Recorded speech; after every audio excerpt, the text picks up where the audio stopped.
अस्सलाम वालेकुम एवरीवन। आज की इस वीडियो में आपको लायबिलिटी और एसेट्स में फर्क और इनकी डेफिनेशन के हवाले से कुछ बताना चाहूंगा और एक और बात वाज़ेह करना चाहूंगा कि I'm नॉट मोटिवेशनल स्पीकर।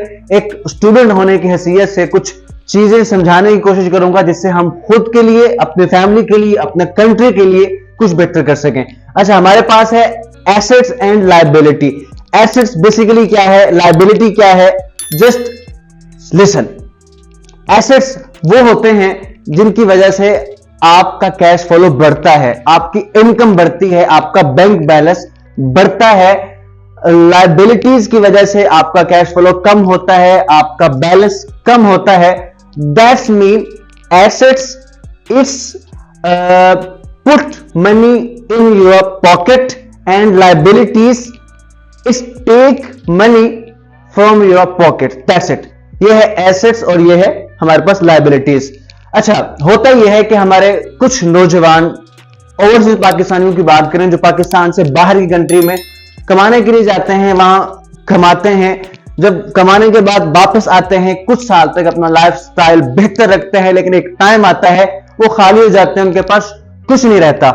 इसी तरह हमारे कुछ क्रिकेटर्स या हमारे कुछ खिलाड़ी ऐसे होते हैं कि एक टाइम पे उनके पास मिलियंस ऑफ डॉलर होते हैं, एक अच्छी अमाउंट होती है, लेकिन एक वक्त आता है कुछ नहीं रहता। ठीक है, इसी तरह हमारे पाकिस्तान के अंदर बहुत सारे नौजवान अपना घर या अपनी प्रॉपर्टी या कुछ भी बेच देते हैं। हमें दिखता है जी फलाना बंदा, फलाना बंदी आजकल बड़ा पैसा उसके पास, उसने मकान बेचा है, उसने प्लॉट बेचा है, उसने कुछ भी बेचा है। एक टाइम आता है जब पैसा खत्म होता है तो उसी लाइफस्टाइल पे आ जाते हैं जो लाइफस्टाइल गुजार रहे थे। दैट्स मीन कि आपके पास जो पैसा आता है उसको हम एसेट्स में कन्वर्ट नहीं करते, फिर हम रोड पे आ जाते हैं और फिर हम अपना लाइफस्टाइल मजीद लॉन्ग टाइम तक बेहतर नहीं कर सकते। बताना ये चाहता हूं कि अगर हम हम पैसे को इन्वेस्ट करके अपने एसेट्स में बदलें जो आपको लॉन्ग टाइम तक इनकम देते रहें तो हम पे ये टाइम नहीं आएगा, हमारा कैश फ्लो उतना स्ट्रांग हो जाएगा। यहां पर तीन तरह के बंदे पाए जाते हैं। नंबर एक, वो बंदा जो जितना कमाता है उतने उसके लग जाते हैं, ये एक पोर बंदा है, गरीब बंदा है। नंबर टू, वो बंदा जो जितना कमाता है उसकी कुछ अमाउंट बच जाती है, ये मिडिल क्लास बंदा है। और नंबर थ्री, वो बंदा जो एक बिजनेसमैन है जिसके एक्सपेंस से कहीं ज्यादा उसकी बचत है। तो ये तीनों बंदे अपने लिए कैसे एसेट्स क्रिएट कर सकते हैं जिससे उनका कैश फ्लो बढ़ेगा और वो एक फ्यूचर को सिक्योर कर सकते हैं अपनी फैमिली के लिए, अपने कंट्री के लिए।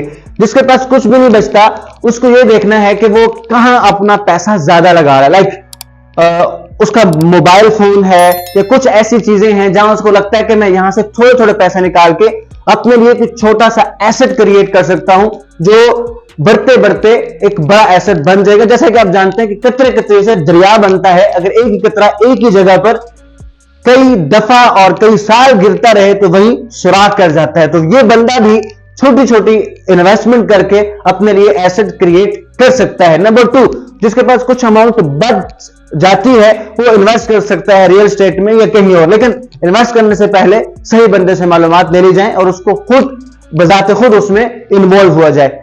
तीसरे नंबर पर जो बंदा है जिसके पास अच्छी खासी इनकम बच जाती है, जिसके पास पहले ही बिजनेस है, वो अपने लिए कई और एसेट्स बना के खुद भी, अपनी कंट्री के लिए भी और बहुत से लोगों के लिए मदद कर सकता है। अब हमें लगता है कि जैसे आपका घर है, आपका घर आपके लिए एक लायबिलिटी है। क्यों? अगर आप एक घर में रह रहे हैं तो वहां आपको उसका बिल पे करने पड़ रहे हैं, बिजली के, पानी के, गैस के, आपके अखराजात जा रहे हैं, ये आपके लिए लायबिलिटी। इसी तरह आपके पास कार है, जितनी आपकी पर्सनल यूज की चीजें हैं जहां से आपको कुछ पैसे नहीं आ रहे, ये सारे के सारे आपके लिए लायबिलिटीज हैं। हाँ, अगर आप अपने लिए कोई टैक्सी खरीदते हैं या कोई अपनी गाड़ी रेंट पे देते हैं, अपना मकान बाय करके उसको रेंट पे देते हैं, कोई होटल बाय करके रेंट पे देते हैं, ऐसे तमाम कैश फ्लो जहां से आपको पैसे आए ये आपके लिए एसेट्स हैं और थोड़ा थोड़ा इन्वेस्ट करने से आपके लिए एसेट्स बन सकते हैं। कोशिश की मेरी बात आपको समझ आए, आई होप समझ आई होगी।